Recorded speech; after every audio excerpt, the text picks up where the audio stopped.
Welcome to Recovery, the Whole Enchilada, a podcast dedicated to exploring the many layers of healing and growth within the recovery community. I'm your host, Peg McDermott, along with my co-host. Hello, my dear Heather. And together, Heather and I share conversations that honor the complete recovery experience. And today's conversation is about decision-making and all of the things that orbit decision-making, especially in our post-recovery and current recovery lives. And we were talking about this earlier, and when I was drinking, my decisions, I didn't put any thought into my decisions. It was 100% impulse controlled. And I would live with the consequences later, like I didn't care. It was about me. It was about what I wanted, when I wanted it. And it didn't matter to me how it affected, how that decision would affect someone else. And the decision, we're making choices all the time. So I decide I'm going to go out and drink and do all the bad things that I do when I drink and drive and meet strangers and all that. That's a decision. And in getting sober and getting my mind, my higher powers, of cleaning up my thinking or clearing up my thinking, I realized into recovery as well, that impulse control was very controlling my impulses was still very much of a challenge for me, because once I'm in that sort of impulse frequency, I make snap decisions. I'm one of those people that make a decision one way or the other. Let's not just languish on this. Let's make a decision. But when I was drinking, and even into my recovery, before I started getting healthier, I would make these decisions that had these consequences, and I'd be like, well, why? I can't believe I'm going through this right now. Why is God, why is life handing me these consequences? And I wasn't able to connect the dots. Do you know what I mean? I do. Absolutely. Can just backtrack in just a second here. I want to just read the statement, and this is why things were the way they were. Because addiction, how do you like this statement? Addiction, it is a disease of distorted thinking. Right? That's why. And what I love is recovery. We get new tools and a new brain. But we need practice and support to use them, okay? When it comes to this clear thinking, I mean, oh my gosh, the fog of how I lived my life before recovery and after recovery is just, I do feel like it took time. The fog lifts, but I still needed to be disciplined. And I use that word lightly. I really needed to really get clear with my life. And I like to mention this, and I'm going to mention this right here because I really think it's important. I found it very helpful in my early years looking at this, but when it comes to early sobriety, the 0 to 30 days, the fog is very real, okay? And what we find out is the prefrontal cortex, which is this front part of our brain here, which kind of differentiates us from animals. This is where we are human and we make our decisions here, planning, impulse control, is still underperforming in the first 30 days. And the dopamine pathways are which is the dopamine is that wonderful, internal hormone that helps us feel better, is dysregulated.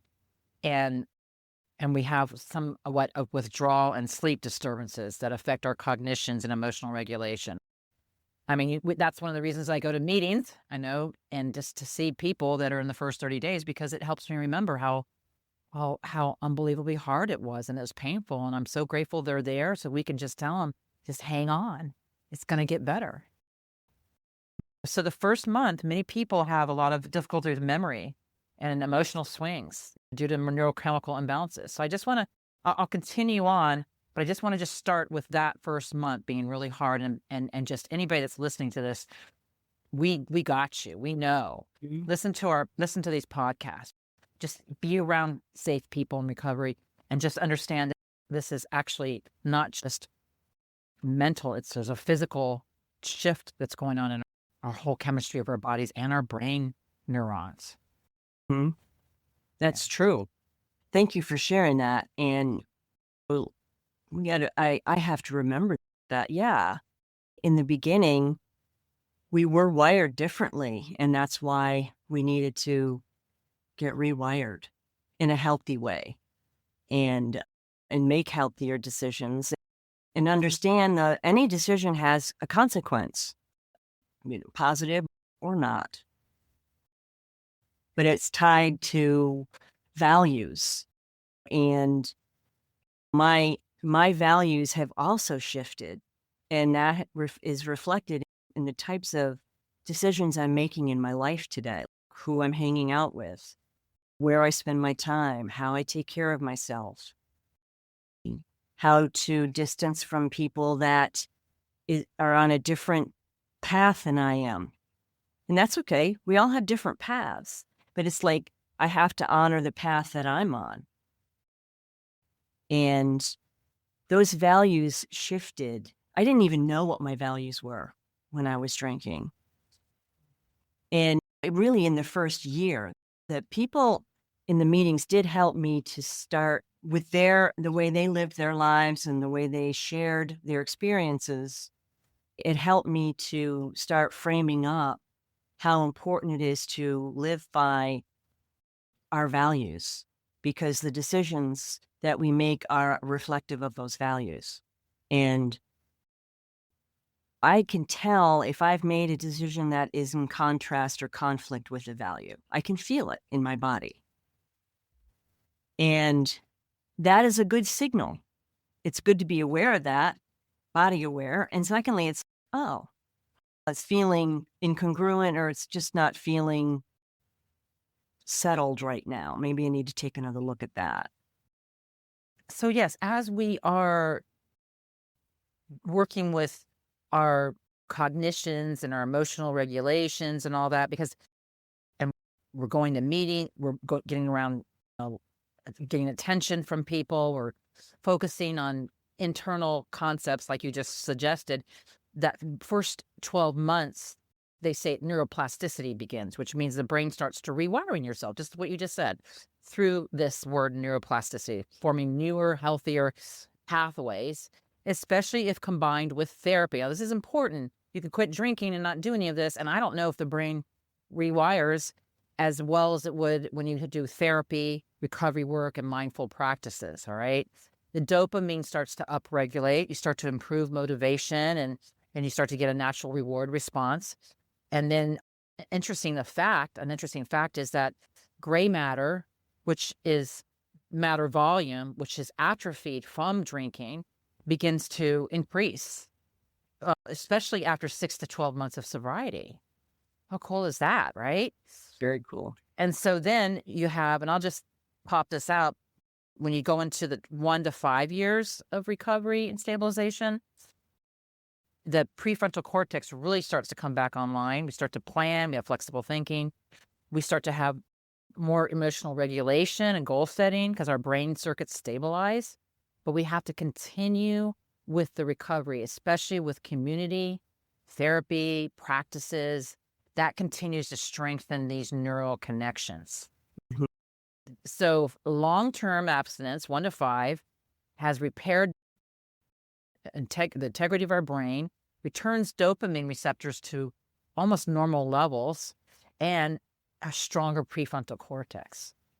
So it just goes to show that what I keep saying, we got to keep doing the work, because when you go 5+ years, emotional intelligence refines itself, stress resilience refines itself, and it promotes post-traumatic growth, right? Recovery doesn't just heal damage, it promotes post-traumatic growth. But what also can happen is that, we demonstrate higher emotional intelligence, and that we continue to use things like meditation and community, and the bonus, and I'm going to bring in my little bonus and just have to say this, that yoga, meditation, and brain recovery also thickens the gray matter in the hippocampus and shrinks the amygdala, which is that fear stress center, which is key for trauma recovery. Okay. Mhm. And so with yoga, reduce the inflammation in the brain. It helps us with serotonin, and it strengthens what's called the DMN, which is the default mode network, which is linked to our self-awareness and reflection. Because before we didn't have that ability, but how did we know that this is actually one of the healthy things about our brain that has gone offline that we get back later on, that helps us to really be present and aware and be able to reflect? Because I think that's the biggest loss for many of us that are in active addiction, is that we cannot reflect on our behavior. Mhm. We only look out at you and blame you for everything that's wrong in our lives. It's all about you and not me. And that can be so hard to be around people that, are not in recovery or even in early recovery, because they're very angry a lot of times. And that's Right. okay. But at least they're on the right road, right? Exactly. They are. And I think it's good for us to understand how physiologically we do change over time by not drinking, stop putting the alcohol in our system, and any other substance that is hurting us. I realize as well that in addition to the physiological evolution that we go through, there is this spiritual and emotional evolution that we go through. And it's just sort of this thing that happens over time. It's like nothing that we have to force or try and make happen. It just happens. We have to be willing and we have to do the work. But if we do the work, we find that we start making different decisions that are based on this, I guess, different moral compass or different set of values. And, I go back to the values piece because that's what we stand for. That's what I stand for. It's like, what's important to me? Connection and peace and faith and family and friendship. I had to look at what's important to me and what am I doing that's in conflict with that? Because that compass needs to be, for me, pretty steady. And I wasn't a bad person, but I was a sick person and I wasn't making great decisions because I didn't really know who I was. And that's one of the reasons I drank so much, right? It's like, I don't know who I am. I'm just going to go out and do what I want to do. Like you went, it's me, me, me, me, me. It's very externally focused. And I couldn't go internal because to me it was this black void. And that's what this recovery has done. It has sort of brought up for me what's always been there, and that human, pure human being, the one that was born with these, that is completely, what's the word I'm looking for?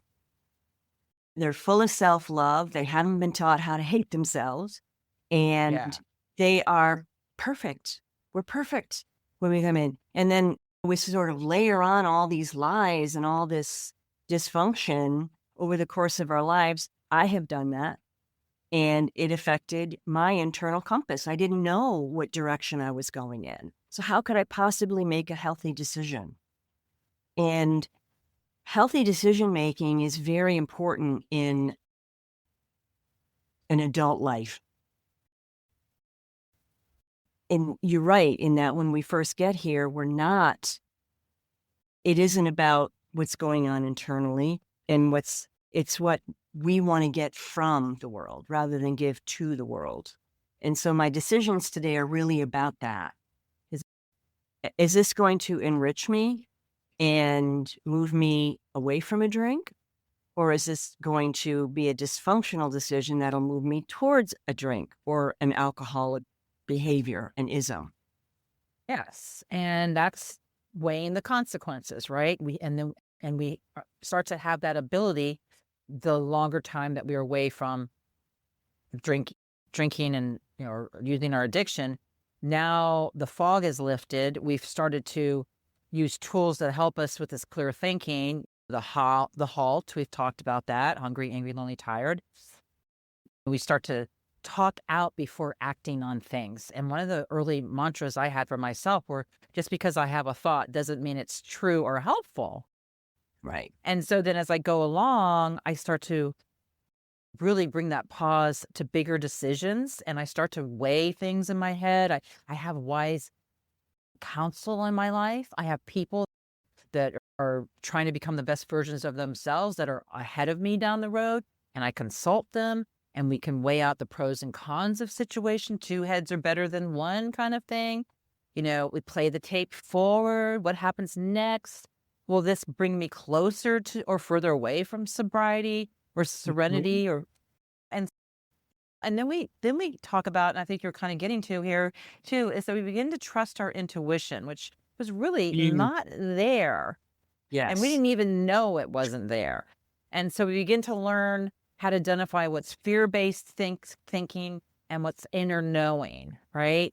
Mm, And so intuition, what did it feel like before recovery and what does it feel like afterward? And I think I had great intuition where the cops were hanging out that were going to pull me over, or try to have good intuition on how this judge was going to treat me.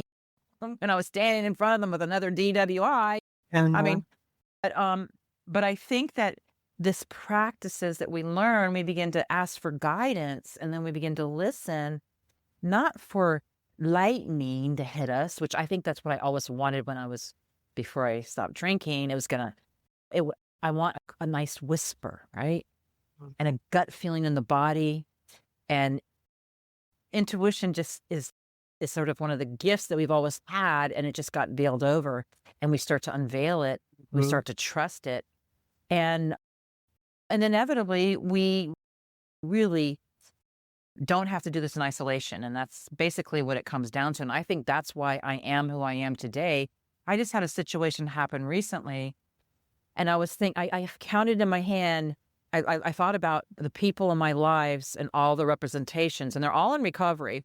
Who could I run this by that I could get an answer that I could ponder? And I think I ran it by three different people with three different experiences, no, finding out that they all had the same answer, interestingly. And Mm, guess what? That was the same answer that I had. But sometimes I need to have that mirror reflection to just trust that I'm still on the right track, because mhm. I'm humble enough to understand this disease is insidious and it will grab us when we don't realize, wow, I haven't gone to meetings in a long time, or it will come in through the door and it will bring us back to this poor me, or this blame, or these different shame, these things that start to come up that are not recovery values or the way we're supposed to be living, which is this happy, joyous, and free state. It comes and goes, Peg, but for the most part, when we are untethered by all these things and we're living that walking our walk and living the truth, we are happy people, you know, inherently Yes. happy. And when Happier. we're Sure, yes. happier, right? Choosing wise counsel, we've kind of had to We talk about that. But, just knowing that I don't have to make decisions alone, that's probably one of the things that really helps me with my clear thinking and everything, is that I don't have to make the decision by myself. And I do pause on everything now. Yeah. Yeah, I like that. It's bringing in safe counsel around something that's going on that you might need guidance on or reinforce a decision or a thought that you have about a situation. And I've had a thought about a situation in my own life right now that you and I talked about. And you reinforce what I knew in my gut. And it wasn't a judgment or you should or shouldn't do anything. It was more of an affirmation. It was holding up a mirror for me, which is what I needed.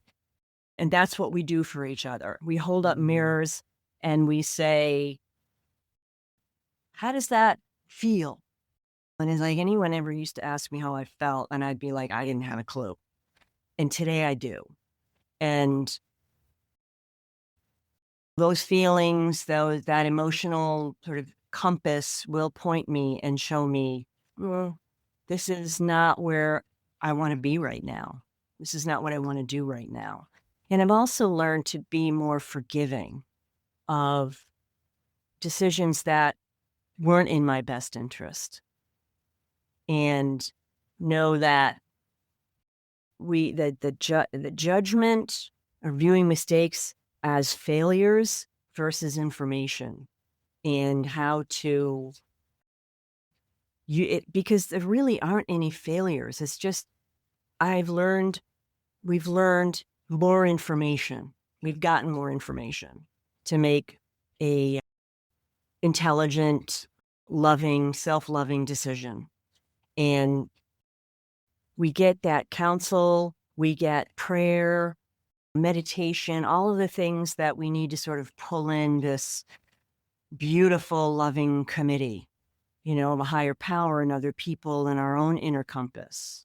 And, I've learned, I probably could have done a little bit better there, but clearly that was the path I needed to be on to learn that specific lesson. So that was more information, not just a bad decision or a mistake that I made.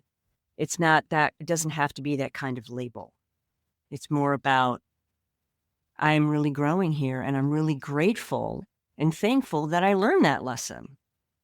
And they're always presented to us, right? They're always around every single day. Those lessons are just laying around, and it's like, and miracles usually sit right beside them.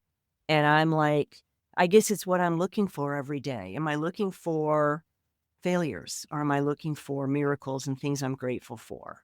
And that also shows me how my brain has changed. That what'd you call the neuroplasticity? Yes. And there was a time when they didn't think the brain could change, I right? know.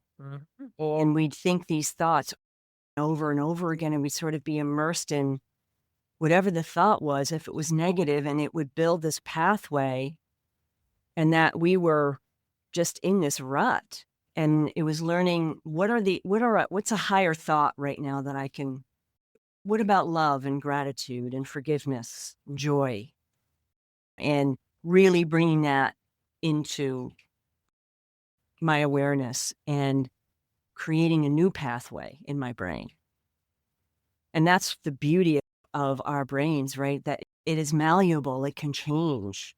And the sobriety and our program and our community has helped shape all that. Certainly couldn't have done it in a vacuum. I needed people like you and others in our community that would say they're not judgmental. And it's more about, what do you think about this perspective? Or maybe we could talk about a couple of different options. So it's always very inclusive and very flexible. Because as alcoholics, we need to know we have a choice, or we're defiant and we will rebel. Even today, I'll do that. Oh, wow. Someone says, nope, you got to do it this way. And I'd be like, I'm going to go do the opposite. That's just a snap default in my alcoholic brain. And I'll be like, yeah. So I think we have to be careful around ways in which we present options to others that are looking for counsel from us. Which is why I always say, Peg, to people that I'm counseling, I say, listen, I am just giving you a suggestion. Yeah. A very strong suggestion, but a suggestion in which you can make a choice to follow it or not. That's up to you. Right. And I am here to try to help you not to create more pain in your life. That's what you're saying when you ask for me to be in your life. You're asking, can you help me not make unwise decisions and cause myself undue pain? You know, a lot of the questions I do today is as I pause and I ask, is this loving? Is it wise? And is it in alignment with my recovery? And that's sort of how I talk to myself now. But I will say, it's so funny. In early recovery, there was this comedian, and I just thought he was hilarious. And he was in recovery too. And he was going all around the country with this the funniest monologue. And he would say, my first thought is wrong. Second thought, selfish. Third thought, criminal. And then wrong again. And I was just like, back then I was like, that. But, you know, here's what I think about the first thought now, after some time now, Peg. I say my first thought is usually a hostage negotiation between my inner child and my higher self. Yeah. And guess who usually wins? Mm-hmm. And so in sobriety, we train the higher self to speak up. That's what we're doing. Yeah. We listen to that deeper, wiser voice in ourselves. But it takes time. And I'll tell you what I think helps a lot is to surround yourself by wise, safe people who can keep uplifting and inspiring you on this journey. Stay away from the negative ones. Stay away from people that are complaining. Stay away from the dry people that maybe have stopped drinking and are not doing anything about it, and their disease is getting stronger, and they're a disease of isms. I, self, and me. I sponsor me. The self-centeredness, the narcissism that presents itself. Oftentimes people say, well, she's a narcissist. And I'm like, yeah, but she's somebody who's still drinking. I mean, the drinking, just that's, are there true narcissists out there? Maybe, but it's the behavior of the alcoholic that's so narcissistic. And ego, easing God out kind of way of being. So as you go into this journey of making better decisions and getting clear thinking, hang out with, and I'm sorry to say this as a judgment, but hang out with the winners. Yeah, man. Like I hang out with you, girlfriend. That's right. And we know the difference. We can feel the difference. And there are some, especially newcomers, will come in and they're feeling very heavy and they're feeling a lot of pain.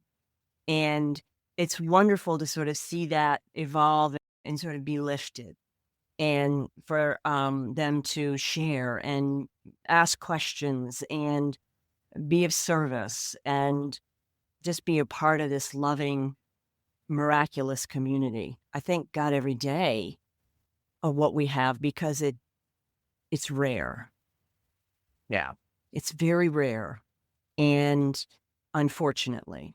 And so it's nice to be able to bring this out into the world and show some love and kindness and solid decision-making skills. And I still struggle with it.